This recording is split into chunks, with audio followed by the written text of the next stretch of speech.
आप देख रहे हैं देश लाइव, देश की आवाज। दोस्तों, मैं सैयद साहब की तरह तैयार होकर तो नहीं आया, तो थोड़ी जनरल बातें ही करेंगे इंशाअल्लाह, क्योंकि थोड़ा डर भी लगता था इसका, ये गुलाब खान का उस वक्त कीमत घटा थी, वैसे तो 11,000 का डंड उससे रखा था, अभी 5,000 बोल रहा है। तो वैसे हम सब यहाँ पर इकट्ठे हुए कोई फिक्रों को लेकर इकट्ठे हुए, और फिक्र ये है कि हमारी नहीं, अल्लाह की प्रॉपर्टी को कैसे बचा रहे हैं। ये जितनी भी वक्फ प्रॉपर्टी है उसका बेसिक कॉन्सेप्ट अगर या तो उसको सिंप्लीफाई करना होती है कि ये प्रॉपर्टीज़ अल्लाह की है, चाहे वो मस्जिद हो, खानका हो, दरगाह हो, मदरसा हो, लेकिन वो अल्लाह की प्रॉपर्टी है। अल्लाह की प्रॉपर्टी को कैसे बचाना, उसकी फिक्रों को लेकर हम यहाँ पर इकट्ठे हुए हैं। तो मैं ऐसा समझता हूँ कि वक्फ को समझने के लिए बहुत सिंप्लीफाई करने की अगर ज़रूरत पेश आती ही है, क्योंकि जैसे सैयद साहब ने भी कहा, हालांकि he is probably senior most और सबसे ज़्यादा कमाने वाले वकील साहब है हमारे अंदर, लेकिन वो कहते हैं कि वो वकील कभी नहीं जाते।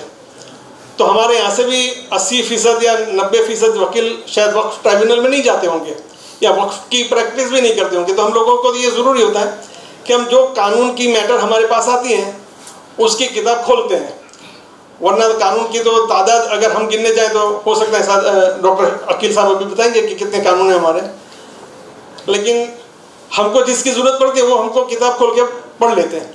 वक्फ के बारे में कि हम जानते हैं उसको कि वक्फ एक्ट है, उसके ये ज़रूरत होती है। अगर हमारी मस्जिद के अंदर कोई मसला पेश आ गया तो थोड़े हम उसके एतबार से फ़िक्रमंद भी हो जाते हैं, और वकील होने के एतबार से लोग हमको पूछते भी हैं, महल्ले वाले भी पूछते हैं कि इसमें क्या करें वकील साहब। तो फिर हम डायरेक्ट रेफरेंस दे देते हैं कि तो हकीम साहब का काम है, जाओ उनके पास। और क्रिमिनल की मैटर है तो तिरमिज़ी साहब के पास भेज देते हैं, और गश्त के बात होते हैं फिर हमारे पास आ जाते हैं। तो हम इसकी कोशिश करें कि वक्फ क्या है उसको जानें, वक्फ का मकसद क्या है, वक्फ एक्ट है उसका मकसद क्या है। तो ये हमारे लिए सबसे पाए की चीज़ है जिसको हम जानकारी उसकी हासिल करें कि वक्फ एक्ट के ज़रिए से वक्फ की जो प्रॉपर्टीज़ हैं उसकी हिफाजत होती है। आसान लफ्ज़ों के अंदर ये कह सकते हैं कि इस एक्ट के ज़रिए से वक्फ की प्रॉपर्टी की हिफाजत होती है। 95 में जो एक्ट आया उसके अंदर अमेंडमेंट आया 2013 में, और उस अमेंडमेंट के बाद में जो लोग भी वक्फ की प्रॉपर्टीज़ के साथ में मिसमैनेजमेंट करने वाले थे या कर रहे थे उनके ऊपर काफ़ी कंट्रोल आ गया है। तो वो जो कंट्रोल आया वही लोगों को चुभ रहा है, जिन लोगों को चुभना चाहिए उनको चुभ रहा है, जिन लोगों को उसकी वजह से खुजली है उनको खुजली भी आ रही है। तो ये सब इस नए अमेंडमेंट के ज़रिए से उसको निकालने की फिराक में है। तो इसलिए उसका वो कानून कि जिसके ज़रिए से अल्लाह की प्रॉपर्टी की हिफाजत की जाए, तो उसको बचाने की कोशिश हमें करनी चाहिए। उसको ऐसा ढीला ढाला कर दिया जाए कि जिसके अंदर कुछ भी, जिसको क्या कहते हैं कि शेर है लेकिन उसके अंदर न नाखून है न दांत है, कुछ भी नहीं है। तो वक्फ की प्रॉपर्टी बचाने के वाला एक्ट है, तो ये इसका मकसद है, और इसके फ़ायदे भी हम लोग जानते हैं। हम लोग न जानते हो तो उसको जाने। मैं क्विज तो नहीं रखूँगा रिजवान कादरी साहब जैसी, लेकिन मैं इतनी दरख्वास्त कर सकता हूँ कि हम लोग भी इसको पढ़ें, कम से कम उसका जो बेसिक है उसको बेसिक से जानने की कोशिश करें, और इसके क्या फ़ायदे हैं। मिसाल के तौर पर हम ये कहें कि अगर वक्फ की प्रॉपर्टी पर एनक्रोचमेंट हुआ है तो उसका पूरा एक अलग से प्रोविज़न है, जिस प्रोविज़न के ज़रिए से वक्फ बोर्ड सब डिविजनल मैजिस्ट्रेट के लेवल तक पहुंच जाता है अगर एक्शन लेना है तो।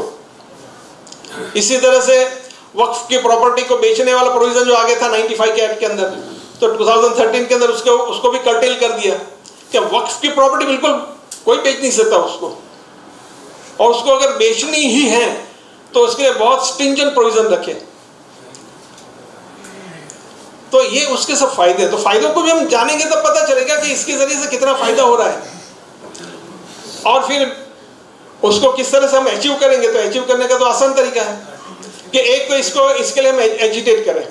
जो एजिटेट करने के कुछ हमारे सामने नुस्खा है कि उस ज़रिए से हम जेपीसी के अंदर अपना रिप्रेजेंटेशन करें। हमारे और जो NGOs हैं और जो एडवोकेट्स का एक ग्रुप्स हैं वो भी इसके बारे में मेहनत कर रहे हैं। हम इंडिविजुअली उसको कर सकते हैं। हमारा हर एक वकील इसके काबिल हैं कि उसको वो जेपीसी को रिप्रेजेंट करे। हम में से कोई ऐसा नहीं है जो इस एतबार से नाकाबिल हो, हर एक काबिलियत रखता है। और हम सब जानते हैं कि हमारे फील्ड के अंदर हम सब बिल्कुल पूरे हमारी एक्सपर्टाइज को प्ले में रखते हैं और उसका नतीजा लेकर जाते हैं। हमारे पास अगर कोई क्लाइंट आता है तो हम 90% 95% तो यही कहते हैं कि काम थे जैसे। वो हमारा काम है, तो जिस तरह से जितने कॉन्फिडेंस के साथ हम कहते हैं, हम वो उतना ही कॉन्फिडेंस दिखाएं अल्लाह के काम के लिए। अल्लाह के काम के लिए कॉन्फिडेंस दिखाएंगे तो इंशाअल्लाह उम्मीद है कि अल्लाह की मदद हमारे साथ कौन जाने कितनी ज़्यादा हो जाएगी, दुगनी तिगनी, we just can not count it. लेकिन हम इसकी कोशिश करें कि इसको अचीव करने के लिए क्या करना चाहिए। तो हम इसको अचीव करने के लिए कोशिश करें, और कोशिश हमारी इज्तिमाई भी हो, जैसे हम अभी सब मिलकर कोशिश करें, और इनफरादी भी हो। हम इंडिविजुअल लेवल पर भी इसकी कोशिश करें, और वो कोशिश के अंदर हमारा, जैसे हमारे सामने बात आई कि सोशल मीडिया पर बहुत सारी चीज़ें चल रही हैं, एंटी वक़फ़, एंटी मुस्लिम तो चल ही रही थी, अब एंटी वक़फ़ भी चल रही है। तो हम उसके बारे में कब जवाब दे सकेंगे? कि जब हम खुद उसके बारे में प्रिपेयर्ड होंगे, हमने कुछ पढ़ा होगा, कुछ जानकारी ली होगी, तब उन चीज़ों को हम डिनाई कर सकेंगे। वरना हमारे पास अगर कुछ नहीं होगा तो हम भी ये कहेंगे कि हाँ कुछ लगता तो सही है, ये जो झूठ बोले उसको कुछ सही लग रहा है, तो वो झूठ को झूठी साबित करना है। लेकिन उसके लिए हम हर फील्ड में, हर स्टेज पर, हर शौबे में ये इस किस्म की मेहनत हो जिसकी वजह से हमारे अंदर भी एक कंप्लीट बेदारी आ जाए। कंप्लीट नहीं तो कम से कम बेसिक बेदारी भी आ जाए तो काफ़ी है वक्त के एतबार से। वरना सबको तो इसके बारे में कंप्लीट नॉलेज, सब सेक्शंस का नॉलेज लेने की ज़रूरत नहीं है। तो हम इसके बारे में क्या मेहनत करेंगे? इसके अलावा भी कुछ मेहनत करने का हमारे पास कुछ निज़ाम होना चाहिए। मैं हमारे जो खान साहब हैं और कादरी साहब हैं उनसे ये रिक्वेस्ट करूँगा कि इसके बारे में आगे भी कुछ सेमिनार्स हो, वर्कशॉप्स हो, तो ऐसा कुछ अरेंज किया जाए ताकि हम खुद, हमारे एडवोकेट्स जब तक इसके बारे में जानकार नहीं होंगे और उसके एतबार से बेदारी का इजहार नहीं करेंगे तो आवाम के पास से हम उम्मीद नहीं रख सकते। कम से कम हमारा ये तबका जो कि लॉ के एतबार से जानकार है, लॉ की प्रैक्टिस करता है, लॉ के ज़रिए से अपना सब सामान इकट्ठा कर रहा है, तो उनके अंदर इसके बारे में बेदारी का होना ज़रूरी है और वो नॉलेज भी होना ज़रूरी है। तो आप सब इसके लिए तैयार हो? कौन कौन तैयार हो? तैयार है माशाअल्लाह। तो तैयारी का अब ये है कि थोड़ी बहुत जो हमारी तैयारी हुई तो उस एतबार से हम जेपीसी को जो हमारा रिप्रेजेंटेशन करना है उसकी लास्ट डेट है 12 सितंबर। अभी कितने दिन बाकी रहे? आज 6 तारीख हो गई है, बाकी 6 दिन है।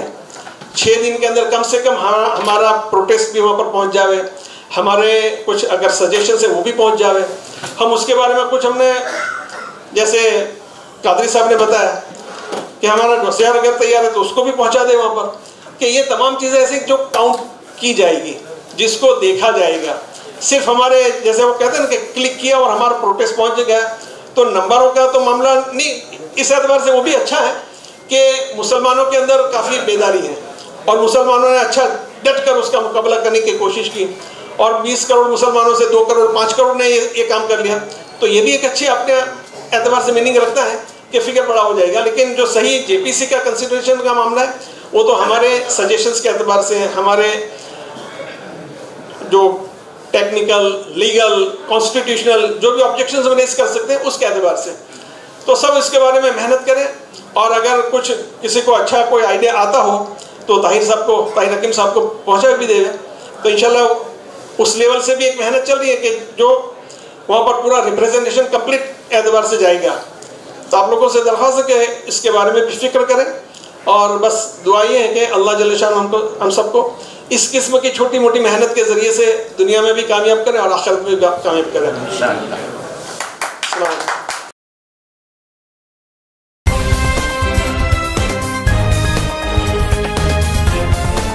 देश और दुनिया की तमाम छोटी और बड़ी खबरों के लिए हमारे चैनल को सब्सक्राइब करना न भूलें और बेल का बटन जरूर दबाएं।